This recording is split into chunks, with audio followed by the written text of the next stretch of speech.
Before I get into this topic, I want to make sure that we're pronouncing this product name correctly, because I already know I haven't been saying it correctly. So let's start there. Exacq Technologies is proud to integrate with Illustra high-definition IP cameras. With exacqVision and Illustra cameras, configuring a security system is simple. So there you have it from the horse's mouth. The company is Exacq and the product is exacqVision, not exacqVision. Now onto the topic. I've been avoiding this for at least a year because I don't want to create waves or controversy. But now with trial 2.0 quickly approaching, I think it's time that we wrapped our heads around this concept so that if or when it comes up at trial, we've kind of got an idea what's going on. Some of you may know, and some of you may not, that I'm a software developer by trade. That doesn't mean I know everything about computers. For example, me and hardware, not a chance. Maybe back in the 3, 4, 5, and 6, 8, 6 eras, I had some knowledge of the hardware and built quite a few machines myself. But today, no, me and hardware don't get along at all. The reason I say this is because the computer industry is overrun with people who think they know everything. I'm not one of them. I know what my limitations are, and I'll happily admit what my limitations are, and that is why I research. In my mind, it's like, okay, that's a limitation. I don't really know how that works, and I'm naturally curious, so I want to know how that works.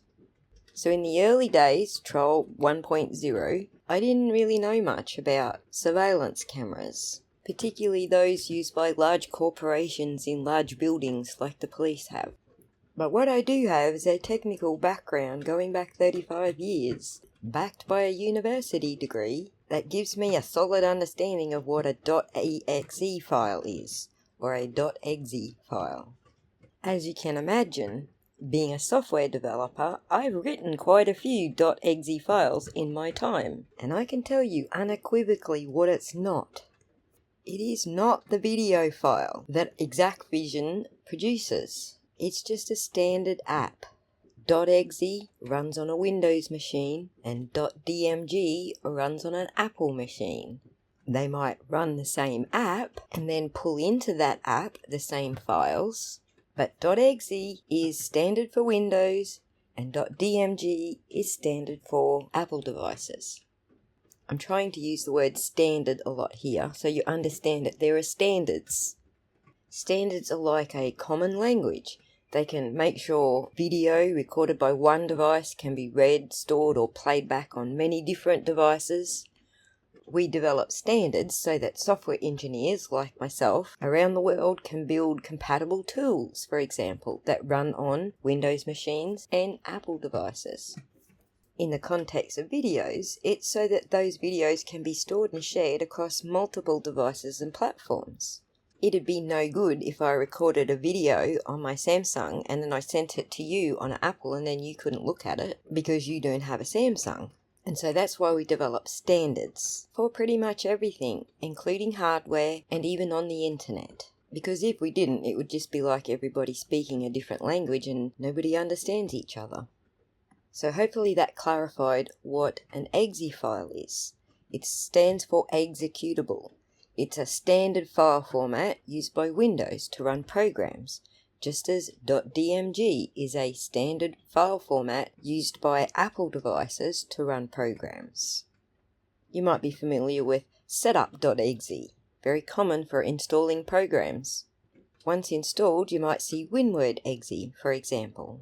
It was unpacked from the setup.exe so that you can run Microsoft Word on your Windows computer.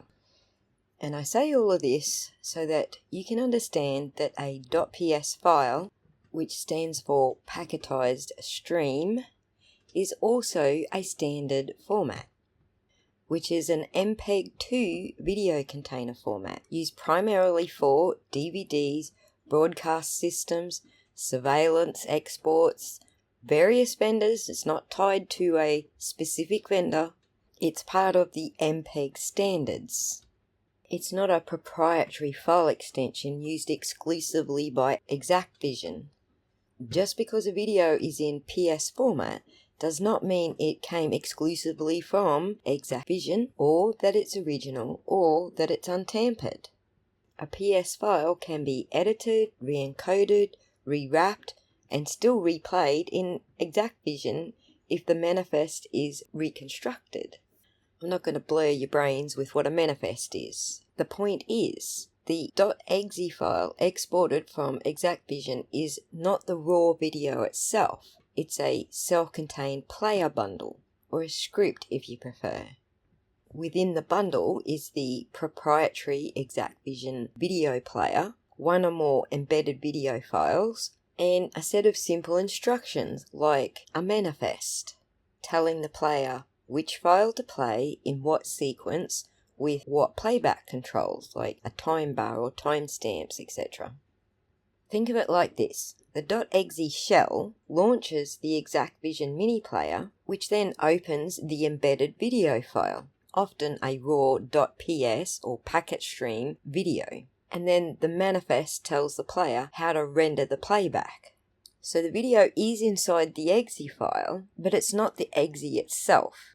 This is important to understand because you can extract the video from the exe and edit it, rewrap it, re-encode it, and then recompile it into a new exe that would still play in the exacqVision player. What this means is the exe format is convenient for playback because it'll open up a universal player that'll go on any device, but it's not cryptographically secure. It's not digitally signed or blockchain verified. If you extract the inner .ps stream, alter it, and recompile the exe, it still runs. And that's because the exe is not the video alone. It's a container for a player and the video. What exacqVision does is it may wrap or embed a .ps file inside a .exe player. It may export standalone .ps files for direct playback or analysis. But the .ps format itself is not unique to exacq. It's a universal streaming format.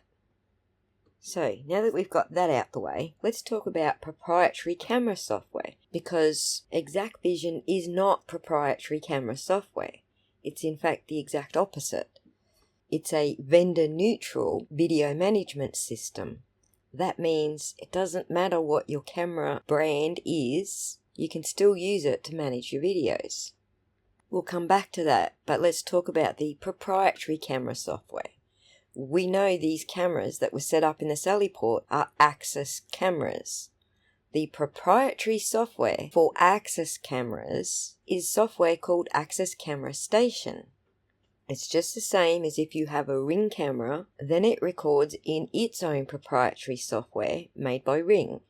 So the original footage that came from the Axis camera is recorded directly from the camera and stored locally on an NVR or DVR by the Axis Camera Station software, not by exacqVision. The native proprietary format for the Axis Camera Station is .mkv, .dav, or .ast. I haven't looked into which of those formats records the smallest file, because you would imagine if you're running CCTV constantly, then you'll want to choose the one that saves the most amount of space on your storage device. But that is a user setting. Where you get your highest security and your highest forensic reliability is right here in the Axis Camera Station's own proprietary native format. This is where the original hash value will come from, and it's that hash value that we use to determine whether we're looking at original footage or tampered footage. Where exacqVision comes into play, specifically for an Axis camera, is as a video management system, like for example an export tool. The problem is, if the video didn't come from the camera's own software, it's already a step away from the source by the time you've imported it into exacqVision. And each step, from proprietary export to a third-party playback to YouTube, adds a layer of uncertainty and potential for tampering.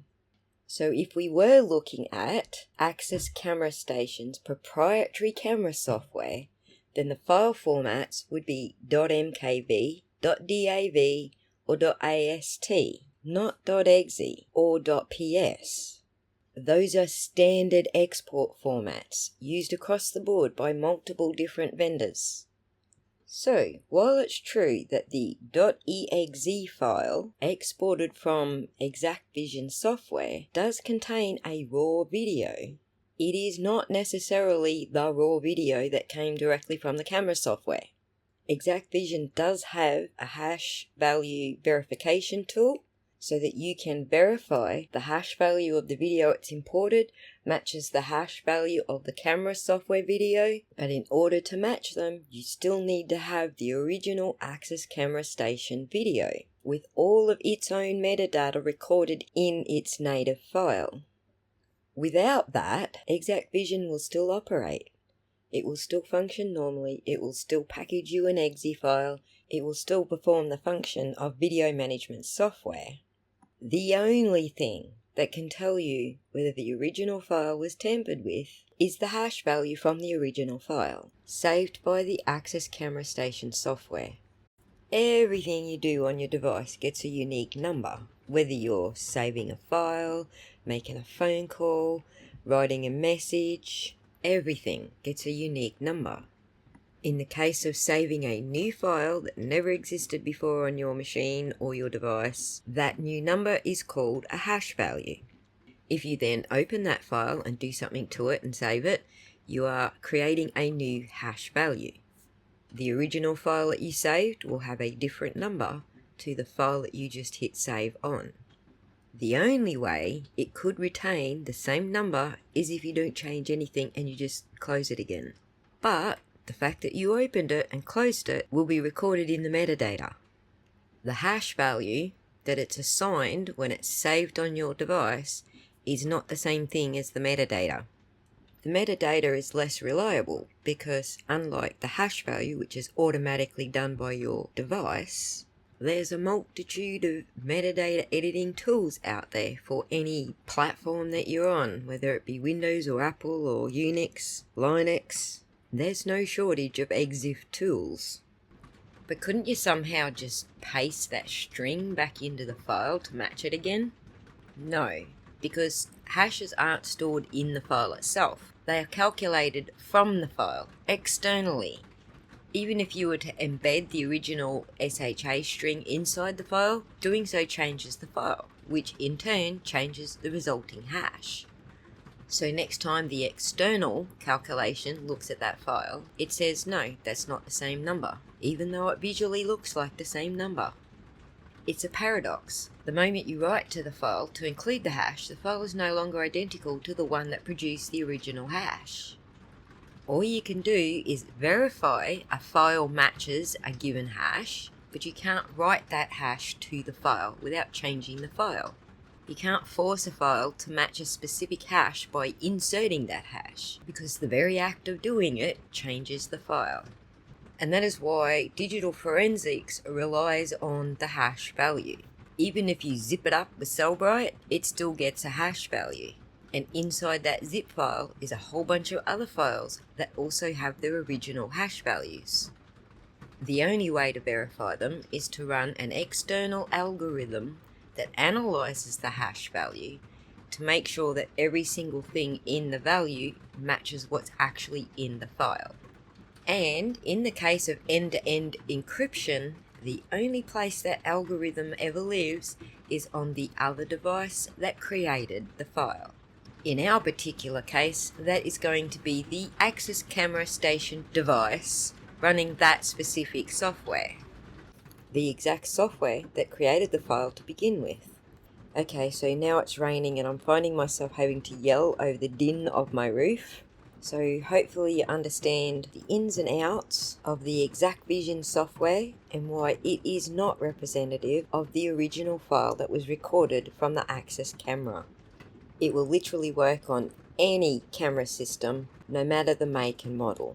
It's precisely because it is VMS software. That is, video management software. It'll manage any video. It's not vendor specific.